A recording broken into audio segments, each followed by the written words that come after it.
And for more on the safety of patients in Nigerian hospitals, I'm joined now by Dr. Abubakar Danraka. He's the Zonal Coordinator, Abuja Zone, West African Postgraduate College of Pharmacists. Thank you very much for joining us on Newsnight. Thank you very much. You definitely have had a long day, looking at how to improve the safety of Nigerian patients, in hospitals. I mean, when you hear that 1 in 10 patients is harmed in the healthcare sector, more than 3 million deaths annually, globally, that's a global figure.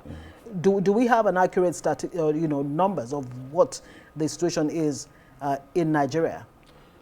Essentially, I wouldn't say we don't have, right. But the relevant agencies of government have not churned out that for us to refer to it.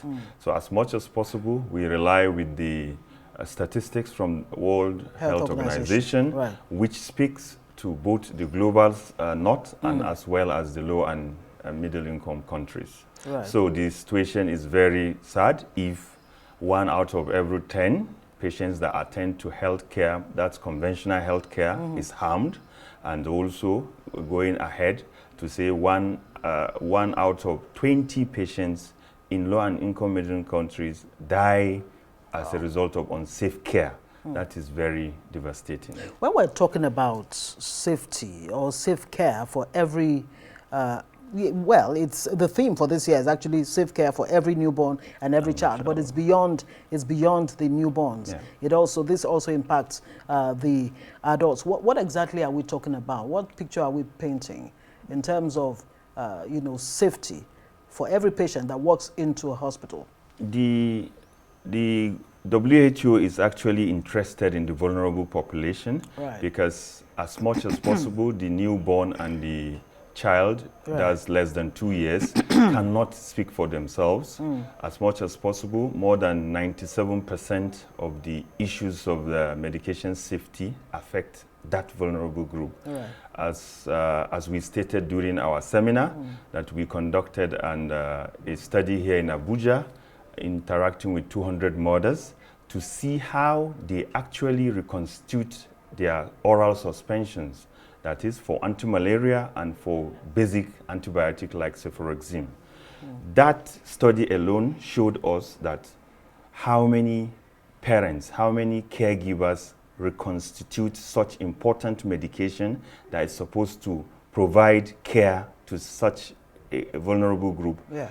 The study was very astonishing in the sense that out of the 200 we conducted, more than half could not reconstitute the 60 ml, in some cases 100 ml bottle suspension for their children. Wow. That is at the level of, because you definitely have to ask the caregiver to administer the medication. So under administration, we have safety issues. Under prescription, we have safety issues. Under dispensing, because of the array of quackery that we have, Nigeria, unfortunately, has not attained that level where a patient collects his medication from a pharmacist. I can tell you the ratio of pharmacists to a population, which the WHO advocates that it should be 1 to 2,000 population, is now 1 to about 15,000 Nigerians. Wow. So you can see it in the motor parks, in the markets, how medicines are available. Recently, NAFDAC raids for clearing the environment of counterfeit, all alludes to this cankerworm of safety issues. Because once the right medicine is not taken, definitely you cannot have the expected cure. Well, thankfully, I survived the situation in 2004. I went into a hospital to get malaria injection, and I was given anesthesia injection. Can you imagine? Yeah, I mean, you don't even want to imagine the situation. Thankfully, I survived that. So it is a real, a clear and present danger for Nigerians. So how do you, make healthcare safer for Nigerians? Essentially, what we advocated during this year's commemoration and in all our submission is healthcare is actually supposed to be a participatory collective teamwork. Right. Everywhere in the world where you have high index for healthcare, you see that collaborative care amongst the healthcare professionals, where the patient is at the fulcrum, at the center of the care. Unfortunately, in Nigeria, that's not the That's case. not the case. So we are advocating, we have personnels, we have trained consultant pharmacists, we have trained nurses. They should be allowed to render their care in a collaborative manner towards improving patient safety. The pharmacists, I must say, here in the FCT, we are very much above board.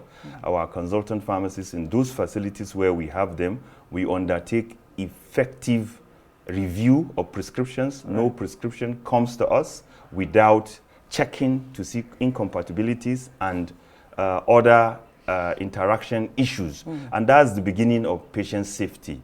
Because if the patient is not given the right drugs and not informed how to take and avoid mixing drugs to avoid interactions, harm Who prescribes comes the his way. medication? Is it the The medical doctor? Is it the physician pharmacist? prescribes, Right. the pharmacist dispenses, and the nurse is supposed to administer. That is how it's supposed to be. But it is important to note that the role of the pharmacist is like the second vetting authority. Right. When the prescriber prescribes, because of the burden of patient pressure, we know what it is, in the sense that a physician will end up having to do the work of about 4 or 5 physicians at a time.